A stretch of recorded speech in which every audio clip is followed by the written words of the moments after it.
আসসালামু আলাইকুম রহমতুল্লাহি ওয়া বারাকাতুহু।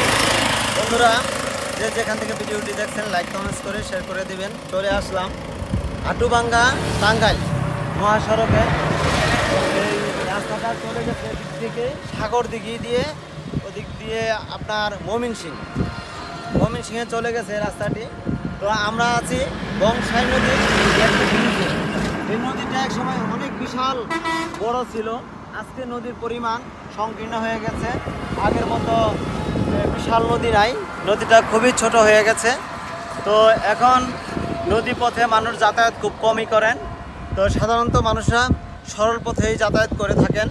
তো বন্ধুরা, আজকে আপনাদেরকে এই বংশাই নদীর ঐতিহাসিক যে নদীর প্রবল স্রোত, এখন আর সেই স্রোত নাই, ঠান্ডা হয়ে গেছে সব কিছু মিলিয়ে। তো খুবই ভালো লাগতেছে বন্ধুরা, খুব মনমুগ্ধ করা। এখানে যে একটা আত্মতৃপ্তি শান্তি আছে সেটা এখানে আসলে বোঝা যায়। এখনও গ্রাম্য পরিবেশ আছে, গাছগাছালি সবুজে ঘেরা। তো যে যেখান থেকে দেখছেন ভিডিওটি, সবাই লাইক কমেন্টস করবেন, ভালো থাকবেন। আসসালামু আলাইকুম, শুভকামনা সবার জন্য।